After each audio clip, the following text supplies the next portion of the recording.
on, bless up, brethren. Yeah, respect. How are you? I've been trying to have this link up for a long time. Yeah. I've messaged you probably three times from Run Drop. Whoa. If you check your Twitter, you'll see that I messaged you like from then, because when Run, Oh.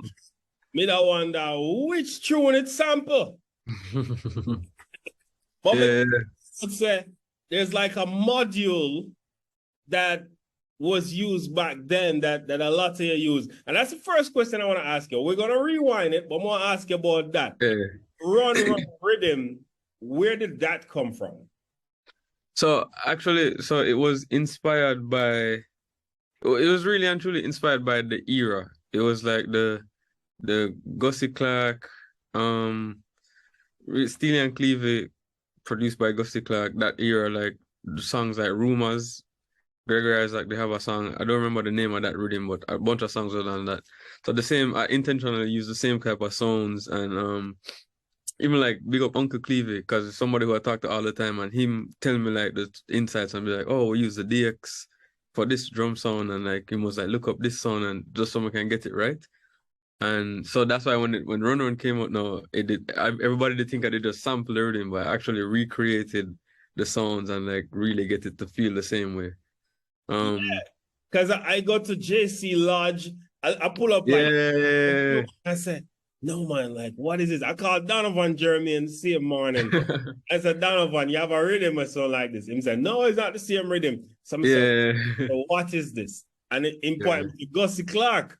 Yeah. Uh, Same. that sound more like Gussie Cause Clark. I mean, I still had to, even though I never bill over rhythm, I still had to get clearance for some of the stuff because some of the things in the songwriting I they use back.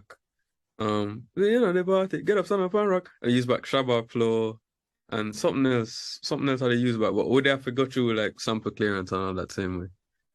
How important is that era to dancehall now, Bridget?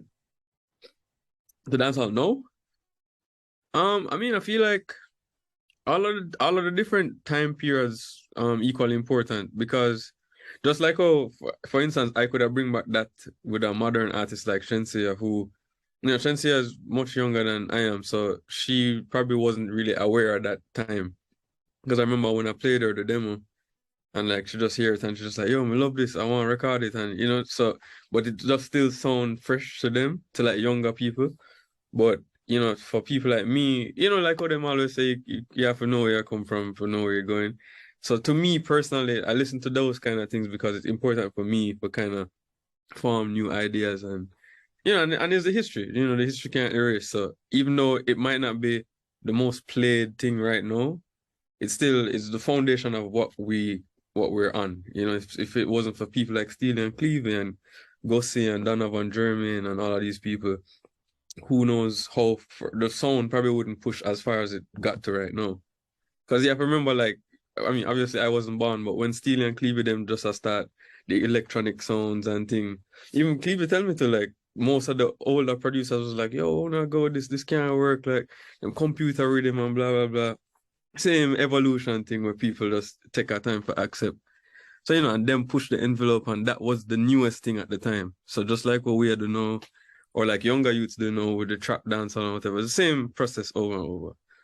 And you've been pushing the envelope from your just start, age 16. I remember this young phenomenon, young producer taking the world by storm in the height of Gully Gaza war, which anybody know about Gully Gaza war? It was a real war. Yeah. It was a real war between the two individuals, the schools.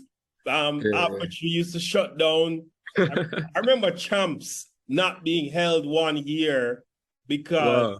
Gully Gaza was happening. Oh, I Like never even know that. persons couldn't go. Like schools didn't let people go because That's the war was that's happening. interesting.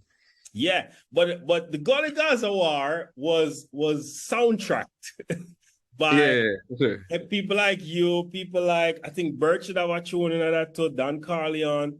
Yeah. You guys marked that era where Vybz Kartel and Mavado were rising, and they were on the same rhythm, And you came to fame in that era. Tell us about working in that era, what that was like as a young youth. So the sound is really just a sonic representation of what I was inspired by. You know, me catch a weird time growing up because, obviously my father is like Freddie McGregor, and then so I have that background and grow up knowing like the real roots of the music and having that history. But my also born in the 90s where it's like BET, MTV, all of them things. So I'm super fascinated with Timbaland and Pharrell and all of the new stuff that happening. So in my head, when I start doing music, it's like me just trying to merge every single thing that I like. So like a rhythm like a Red Bull and Guinness or a power cut or something to have a rock and roll intro, and then going on hardcore dancehall, and it just sound all over the place. So the sound bed of it was that really. What happened is, so thankfully, like how you mentioned, the rising of Mavado and Kartel and all those people, it just so happens that they were coming up in the time when I was experimenting and coming up as well. So Mavado would have find a song like on a Red Bull and Guinness, and that helped shift the sound of the game at the same time. So it's like, it was important for on all ends for like them coming up with that sound and accompanying the sound that I have. So that kind of started that whole sound. And then, and the Clash thing come from that, and that created a whole different like era too. But yeah, really and truly, like the sound was just me experimenting and just trying my best to translate all of those influences out on record. And you got pushed in the war at one time. I remember me and some boy can't friend again. Okay, well that was really part of the war per se. That was just my personal expression. But that wasn't like that wasn't a part of it. Because by that time the Gully Gaza war thing would have already stopped. Them time that them already, them have to make peace and the government get involved and the whole thing at Tivalan. So them time that I think that was a while after. People said the youths them nowadays wild and them are going worse than the people before.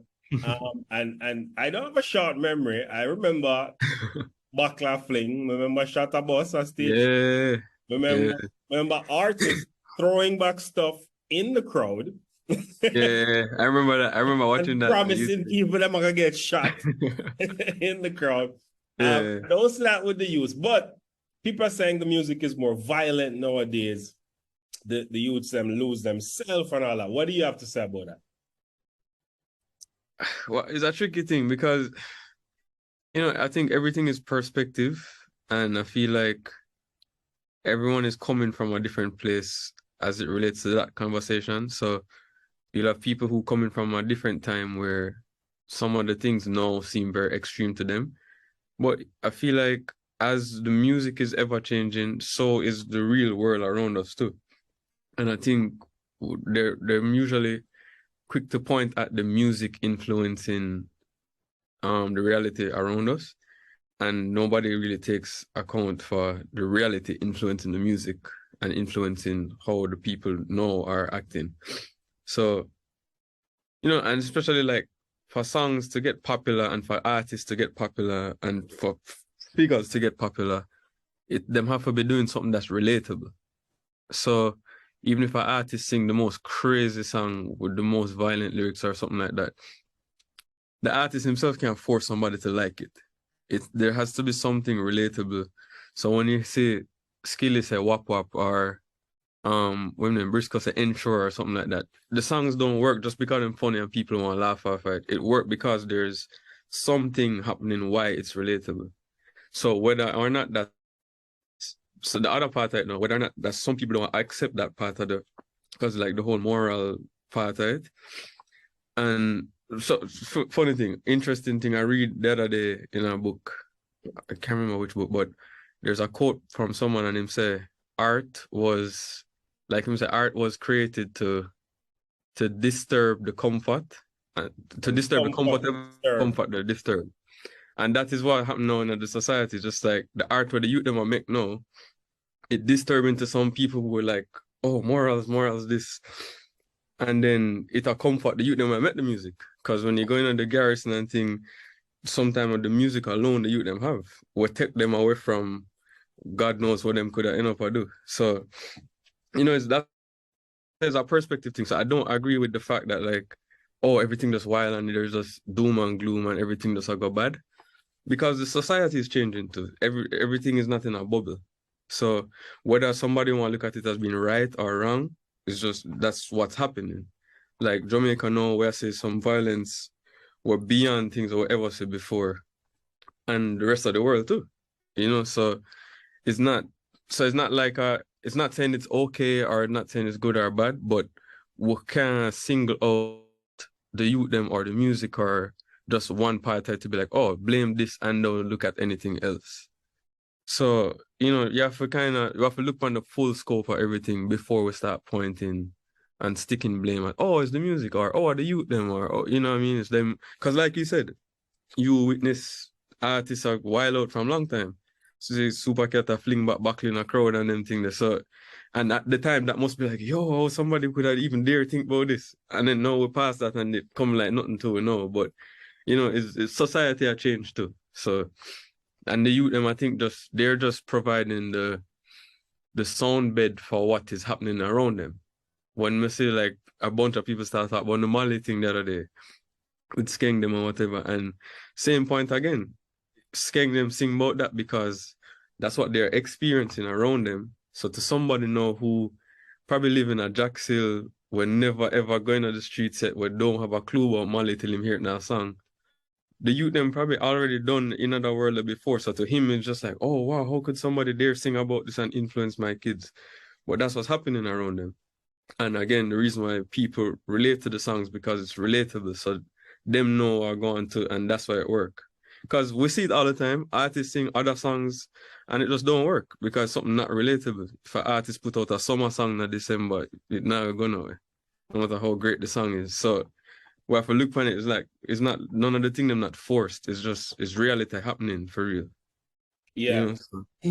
I want to talk about your music. And you have a range. You go from Latin to white reggae, Matisse Yahoo, Damian Marley. Yeah. You have some pop records with Sean Paul.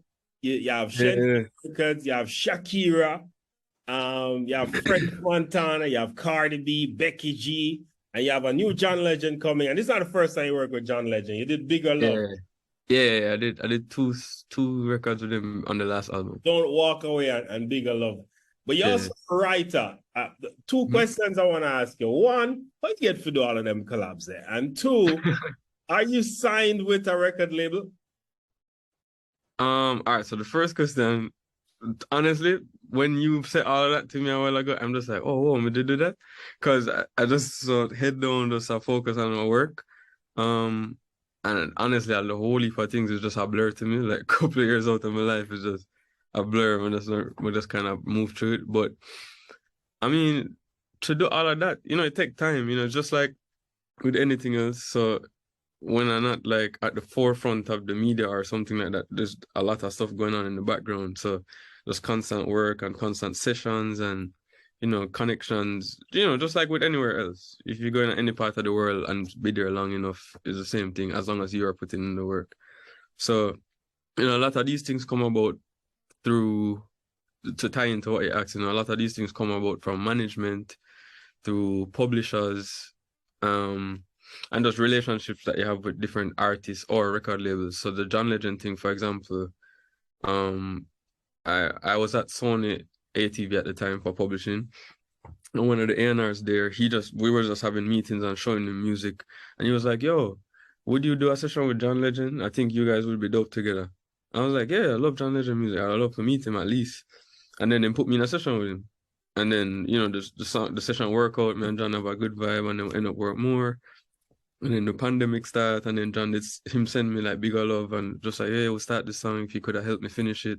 And we'll start a relationship from there. So, things like that happen. It's not for the Latin thing the same way. Like management or different labels reach out. So that's kind of I'm not signed to a record label, but I am signed to Warner Chappell for publishing. Yeah. Okay. And you own your masters? Yeah, for like most things that I do, especially like if it's my production that I am distributing, yeah, I'll own my masters for sure. Well, different label things now obviously is different because I'm producing it for the label or for the artist. Yeah. I see a lot of artists selling all of them publishing, selling them masters for big bucks. Shakira, who you work with, she just sold for I think like 100 mil. Yeah. Justin Timberlake cash out for 100 mil. Would you cash out for 200 mil? How much? What's your price? I mean, honestly, is because look, it's just like it's a business, you know, and just like you have people who build businesses and then sell the business as like a business strategy. It's the same kind of thing because what they're doing with these sales that you see happening, a lot of the companies who are buying it, they're kind of advancing them for years ahead. So that $100 million would probably be what the artist would have made in 10 years. Multiples. Yeah. Yeah. So if you have a plan and you're not just take the money and blow it and just go crazy, then it makes sense. You know, so but and what most people do, because I know a lot of people personally who do it too. What most people do is them will sell a part of them catalog. So like for argument's sake, if I sell all of my catalog right now and just say them can buy everything up to 2022 when we release now. And me know so me I work on the next Shakira album or the next Selena Gomez or something. I know, I have all of them new songs that will go generate money for me, so I can sell this off and then just kind of start fresh. So that's the intention. So yeah, if it's a right situation, you know, it's business. I'm not against anything business savvy like that. You work with two young ladies in the business who people say they're rivals. I saw them kind of war at Red Bull, Shenseea and Jada Kingdom. You wrote Run, and you wrote this new song named DPP? GPP with Jada Kingdom. Just come out today, actually. The video is coming out next week, I think. So there's a video coming. So exclusive on World Music Views. There's a video dropping. Yeah. For that. The video is crazy too. Huh? Directed the video, first of all. Yo, you know, I don't want to mess up her name, but she's a really incredible director. She's a black girl. Her name is, I'll tell you right now, because I just saw something from her a while ago. You shot it in LA? In LA, yeah. Damn, I can't remember her name.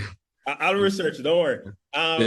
So she come with a new. Her name is Kehlani Kelly. Kehlani Kelly. She's an amazing director. Nice. Yeah. And that video is dropping when? I believe something like Monday or something like that. So Monday the 8th. Yeah. Cool. Who out of the two, Jada Kingdom or Shenseea, who is more talented and who you enjoy working with? No, I can't. I wouldn't put like, because look, it's two different type of artists.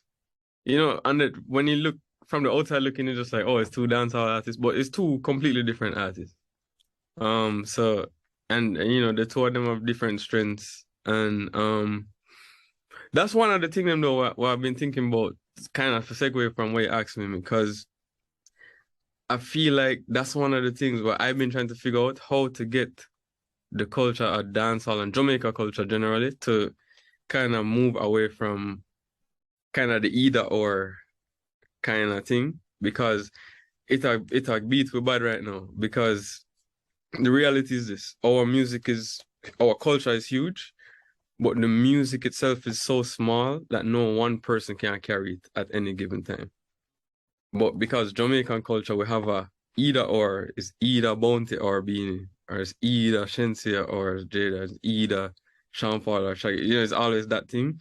So what happens is the traction that we can get for the rest of the world, it always slow down, because at any given time we're relying on one person. So like, oh, Kartel have the hot song right now, and him are the man. And like we have DJ of the year and them kind of thing there. And it look cool for we, and the competition nice for we in Jamaica, but the rest of the world look at Jamaica like this. So when a one man I try, a one girl in the example that you asked, I try to carry to make it more difficult. So meanwhile in America, there's not these, you don't have a rapper of the year thing going unless you go like Grammys or something. And they understand it, them know. So all right, me and you are the powerhouse them right now. Do a collab together. If we tour together, like them understand the whole business. and then it helped push the industry. That's why Afrobeat have like the charts right now too, because it's not Burna Boy make Billboard start put Afrobeat in there. It's just a overflow of like Wizkid did have a big hit, and then Wizkid bringing more people, and then him and Burna collab, and then Burna collab with Popcorn, and then it's a continuous thing. Yeah. And I feel that's the thing with beat. So it's funny when you ask me that question about Jada and Shenseea, because it's something I've been I think about, like culturally, because it would have helped with so much more. Because it's a battle for real for breakthrough in the bigger market, relying on one person. And that's why we always seem like we get traction and then slow down, traction, slow down, because it's always one at a time. So you'd put the two of them on one song? Yeah, that'd be amazing. That's something I definitely would do. I mean, it's two artists I love and two like super talented people for real. And I mean, the world obviously, I think if the two of them do one song, that would be dope, because they both have a fan base, and that fan base come together. And as you said, if they move together as a movement, they would crack a code that their predecessors did not. And that's what I'm saying. And I mean, my reason with artists from the culture to like older artists, and them tell me straight. I obviously won't disclose the full, but them tell me straight like, yo, one of the biggest mistakes they made, them should have the team up from long time. No, Bunty Beanie. I told Beanie Man that. Yeah. I said you and Bunty Killer should have run music. Yeah, I mean, I'm not talking about them still, but that same concept. But it would have been so much more helpful to the genre as a whole, because it would have such a bigger force. It's like one man I try to break through the door versus all of it. And from the bigger culture, it would have looked better. There was a thing that I loosely assessed it with Sting. The person that lost Sting every year had a bigger international career. Super Cat. Yeah. Shabba Ranks. Yeah, Shabba, the legend. Mad Cobra. So everybody that Ninja Man clash, Ninja would win. Yeah. But they end up having a bigger career. Even Beanie Bunty Killer did come on, people did, and Beanie Man had a lesser forward, and Beanie had a bigger international career at a point. So I really agree with you. But you're in such a key place, right? Where you're respected overseas, obviously respected by the labels, which is why I ask you if you have a label deal. And you're also on the ground, you're in touch with who hot, like Skeng. At the World Music Views, Skeng is going onto his 8th Jamaica #1 YouTube record this week. Nice. Oh, Skeng a bad artist. Who from this era, the Skeng, Skillibeng, the young boy, them, the new man, them where do things, who would you pair with which international artist? That's interesting. I don't know. I think it would depend on the song specifically, to be honest, because sometimes there's a sound that will really make it make sense. Like when I did the Don't Walk Away with John Legend, it was his idea to put Coffee on the song. And it's funny because before him did mention it, that's something I personally wouldn't think about. I wouldn't think about that pairing. So, the song kind of dictate that. But it would be cool to see some of those collabs with the rapper them and thing. And not for the artists them, like you see Nicki Minaj always a post about Skeng song them, and Skillibeng have a big vibe right now in America too. It's funny, I was doing a Warner Chapel camp recently in Vegas, and how them pair like most of them biggest, like the producers and writers and things. So it's just a big camp of all of them biggest names or whatever. And one of the sessions, I was with some of like the top rap producers right now. And one of them, them I talk to me and we'll just meet each other. I say, yo, where you from, bro? Hey, accent. And I say, yeah, Jamaica, blah, blah. And the youth say, yo, Skillibeng? And then I can get super excited. I say, yo, I want to work with him. Like, yo, can you give me a connect? Yo, that nigga said, wop, wop, yo, he's hard, yo. And like, the man, I'm super excited. And I said, like, them are listening, and the world is such a smaller place now because of the internet. So all of them pairing and thing are gonna happen for real. So it would be cool to see them with all of the different artists. I don't have no specific match, but it would be cool to just hear them with it. I did a feature tonight on ER with Anthony Miller that YouTube is Mm-hmm. breaking more stars than even radio. Both local and overseas, but upon a local level, Skeng went on tour, Shenseea went on tour, Skeng went on tour, and the songs that they sang were songs that charted on YouTube. They were charted nowhere else. And the Billboard song them tour with, but the venue ram. Exactly. Thousands of people are singing Wap Wap. Thousands of people are singing Coke, which was a mix song. Yeah. That job. And Jamaicans weren't appreciative of Wap Wap when Wap Wap just dropped. Like people bashing the song. Yeah, I remember. I knew it was gonna blow because my thing is statistics. And when I saw it go #1 the first week, I'm like, yo, this song is kind of trash, but it's it's shot. It just have a vibe. And we've seen many songs like that. You know? And I think the next important thing, like what you said, there's when I see, because every other program on TV in Jamaica is about the trap dance hall and music and mashup and everything is bad. And one of the things that get to me when them have these discussions and like you disappoint when I see some of my peers that get into it and like get sold with that whole idea too, because you have to understand that just like music is ever changing, time is changing too, and with the times being changed, everything else around it and the circumstances change. Just like when you have inflation, a man I gonna say, yo, me used to buy a patty for $2, and then now whatever, Devon also sell patty for $2,000. So $3,000. Exactly. So it's like, so if you don't adjust with the new measures, and especially like the new measures of success now, if we're going to talk about, oh, well, this song never got on Billboard, like we're in a different time. So the success look different now than what it did in the 90s. And we can't base the measure of success on something 20 years ago to what it is right now. So a lot of the people have this argument like, oh, the music not working or whatever because it's not on Billboard or because them now in Grammy. And it's a new time. So and then also you have to look on it like the measures of success, them probably more successful now, arguably, than a lot of the success in the past. Because what they're doing right now is something that, when you really think about it, most of our crossover songs from dancehall has always been songs with muscle behind it, whether a label, a VP, Greensleeve, something, big budgets we have marketing we can spend and whatever. Them youth know a voice a song in them bathroom, it busts my YouTube, then them fly out on the show and thousands of people are sing it, then them make money, them own them masters, them a come back and them just have a bag of money and them successful.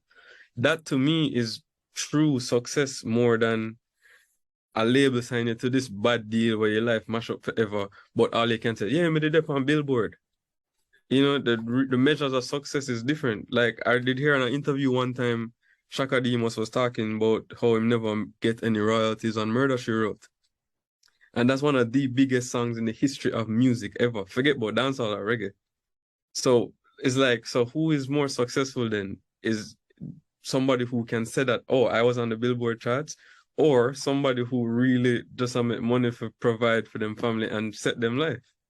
So, we have to stop base things on the external, like, oh yeah, if it not go up on Billboard, then that no means, it's different time. And Skeng them on the show every week, as you say, thousands of people are sing the song them with no distribution, no big push behind it. Nicki Minaj just play Skeng song every day. Skeng now have a label. Him have nothing but him studio on YouTube. That to me is like them a crack a code when nobody never pull off before. So when we try to talk down on them like, oh, them now do this and do that, like them actually probably more successful than a lot of the people before us. And they're doing something that's unbelievable right now. So we have to change the measurement and how we measure the success and just stop the apples to apples comparison when it can't be. I 100% agree. You see the game and you see it from a big man level.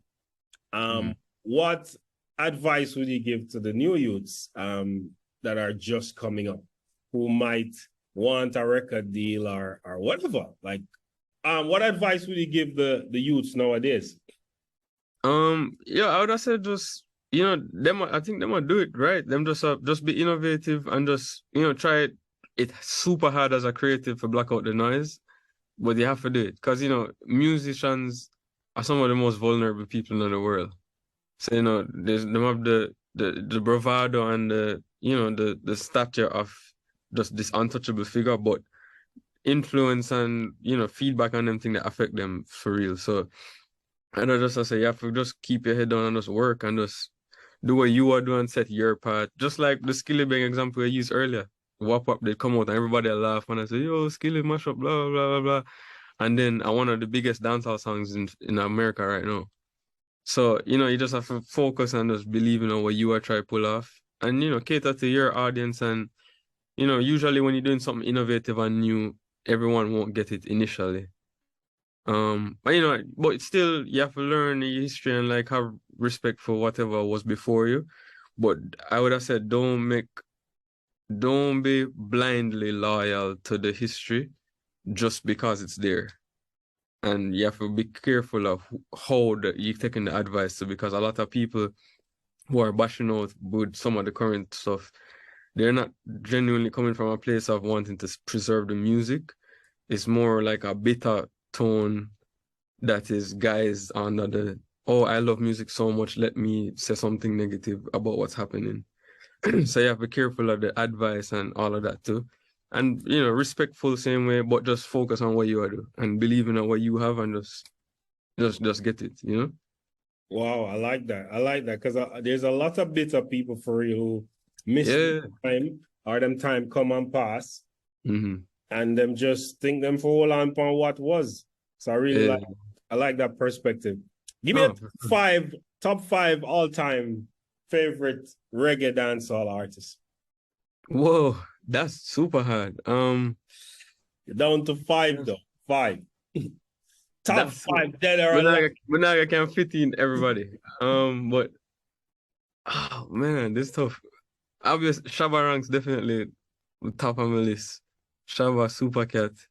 I forgot pair them by era. Shabba, Cat would I give one. Obviously Bounty and Beanie, because that was my growing up.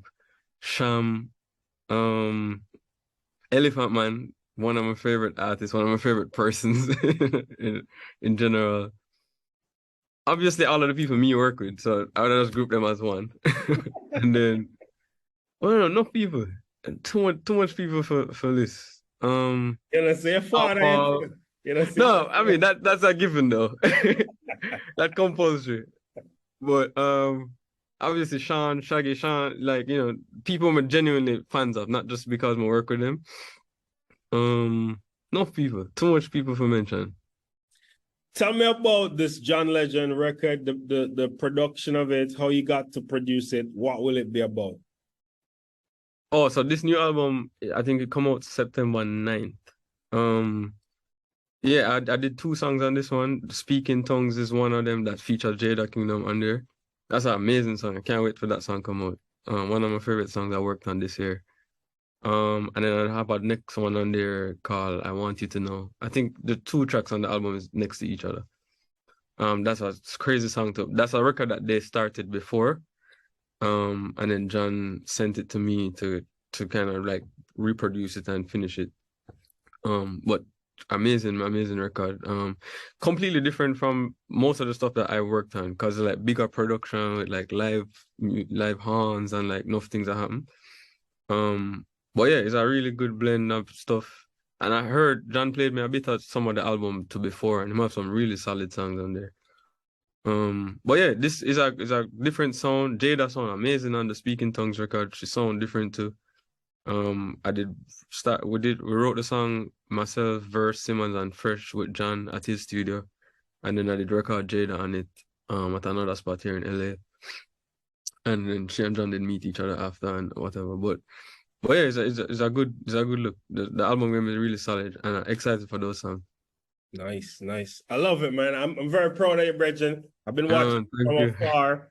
I've featured you on World Music Views before. I think I've seen that, but I never know who. I just see the company. I never have a face to who was doing it. Yeah, and I've been inspired because I love this. I just wrote a book called Cultural Capital to Financial Capital, which I Oh, wanted to interview you for, by the way. oh Um, no, I love that. but as I'm gonna send you a copy of it. Just text me an address. I'm gonna Yeah, send yeah, it straight from Amazon. yeah, Um, man, for sure. the idea is exactly what you're doing, which is you are still yourself. Like Mm-hmm. you're making this music authentically from yourself, but it's more than just reggae, it's more than just dancehall. But Mm-hmm. you can still hear that little thing that you're just merging with their culture. And Yeah, that's the that's identity. what I'm about in terms of taking what we're good at and just Mm-hmm. sending it out to the world so that we Mm-hmm. can get this money. Yeah, for sure, for sure. Because if we're not It's a business at the end this of the day. properly as businessmen and women, and as you say, you get frustrated when you sign a record deal and you're like, oh, them to Mm-hmm. drop me and them take this Yeah. and own the masters and whatever. So I'm also proud that you own your masters. It's one of the Yeah. questions I ask everybody on this show, Mm-hmm. and surprisingly, a lot of people don't own the masters. Mm. For whatever reason, they either had an opportunity that they just saw in their early Mm-hmm. career, so they signed it away. But I'm very proud that you own your masters and you're setting a pace for young youths, not just in the music business as musicians, but Mm-hmm. me as a commentator, writer, and author, TV show host. I'm Yeah. seeing it and I'm like, yo, that's the level I'm trying to be. Mm-hmm. Yeah, man, good To thing. do it. So when you go to them Vegas retreat there, shout me, I pay my own Yeah. and come No, to actually, I try work out a way now because I want to bring a lot of those things to Jamaica. that. So that's what I'm actively working on right now. So, it's kind of just let it out. But that's what I've been working on. I'm trying to put it together where, I want that environment there. I did the G Jam the other day and I reasoned with them about it too. And like that environment to bring it to the forefront so that people can understand more. Just like, oh, this is what we can do and this is where it can get to. So, I'm actively working on that right now. Yeah. And John and I are good friends actually. Yeah, man, big up John. Amazing person. But yeah, you need more public stuff like that in town. Yeah, that's Like what I'm trying to do. you have enough getter man, we need to learn Yeah. stuff that you have. Facts. And because that's our power. So big Facts. up, Reggie, thank you so much. Thank you again.